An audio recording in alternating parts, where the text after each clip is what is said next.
Di era sekarang ini, pinjaman online tentu menjadi fenomena yang sudah tidak asing lagi. Banyak orang rela melakukan pinjaman online hanya untuk menuruti gaya hidup hedon, seolah tidak memikirkan dampak jangka panjang yang akan dihadapi dari keputusan tersebut. Tentu, kita harus berpikir ulang saat tergiur pinjaman online, seperti mempertimbangkan kembali antara kebutuhan dan keinginan, atau menganalisis resiko yang mungkin dihadapi dari keputusan sesaat itu. Kurang lebih, 7 hal ini harus kamu pertimbangkan dengan baik agar tidak menyesal di kemudian hari.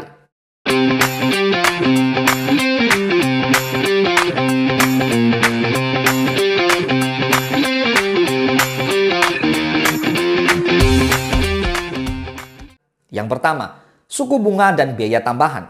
Pada faktanya, masih banyak orang yang memandang sebelah mata pinjaman online. Terlebih lagi, mereka menambah utang hanya untuk memenuhi gaya hidup konsumtif. Dalam hal ini, kita harus merenungkan kembali beberapa hal sebelum tergiur oleh pinjaman online yang sedang menjadi tren. Salah satunya adalah suku bunga dan biaya tambahan. Banyak pinjaman yang menawarkan suku bunga yang sangat tinggi. Hal ini membuat pembayaran semakin sulit dilakukan.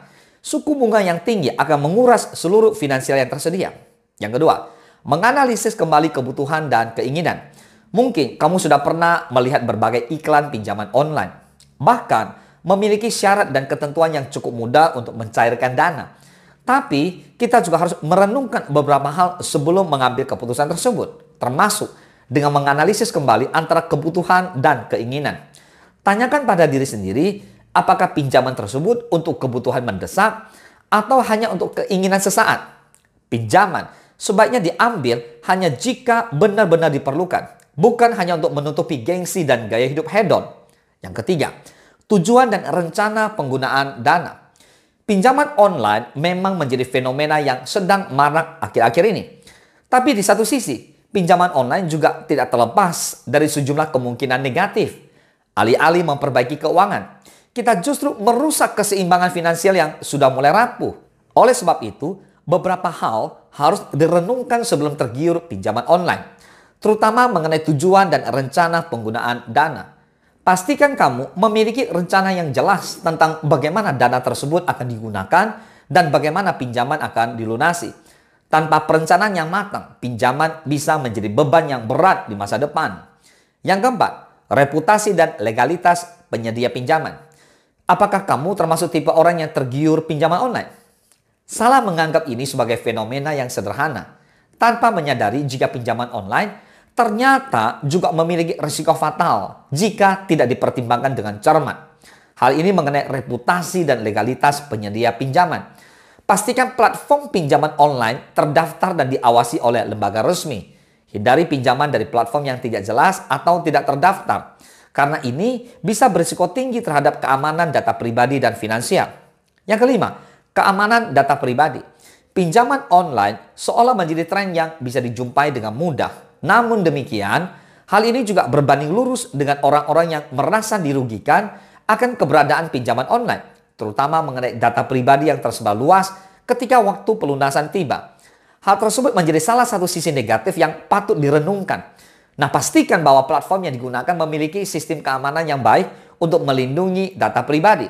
Jangan mudah memberikan data sensitif seperti KTP, nomor rekening, atau informasi lainnya tanpa memastikan legalitas dan keamanannya. Yang keenam, kemampuan dalam membayar. Pada faktanya, perkembangan teknologi digital turut mempengaruhi cara mengelola keuangan. Nah, pada situasi tertentu seringkali seseorang tergiur oleh pinjaman online, apalagi disertai dengan syarat dan ketentuan yang tidak rumit. Tapi sudahkah kamu merenungkan hal tersebut? Salah satu yang patut dipikirkan adalah kemampuan dalam membayar. Pertimbangkan kembali mengenai kemampuan membayar cicilan pinjaman beserta bunganya. Hitung dengan cermat apakah pendapatan bulanan cukup untuk menutup pengeluaran, cicilan, dan kebutuhan hidup lainnya. Yang ketujuh, perbandingan dengan sumber pembiayaan lain. Pinjaman online memang terlihat menggiurkan. Kita dapat mencairkan dana dengan syarat dan ketentuan yang terbilang sederhana. Bahkan hanya dengan menyodorkan informasi pribadi. Tidak ada peninjauan lebih lanjut setelahnya. Tapi kita juga patut waspada saat mulai tergiur pinjaman online. Dalam hal ini, renungkan perbandingan dengan sumber pembiayaan lain. Tidak sedikit pinjaman online ternyata memiliki resiko fatal. seperti suku bunga yang melonjak tinggi, atau kita dihadapkan dengan data-data pribadi yang tersebar luas. Oke, sebagai penutup, ayo coba renungkan pertanyaan ini baik-baik. Pernahkah kamu tergiur oleh pinjaman online? Apalagi hal ini dilakukan hanya untuk menuruti gengsi dan gaya hidup konsumtif. Sudah seharusnya kita merenungkan beberapa hal saat mulai tergiur pinjaman online. Ingat, jika keputusan tersebut juga dapat membawa risiko fatal dan penyesalan di kemudian hari. Semoga bermanfaat. Salam sukses, dahsyat.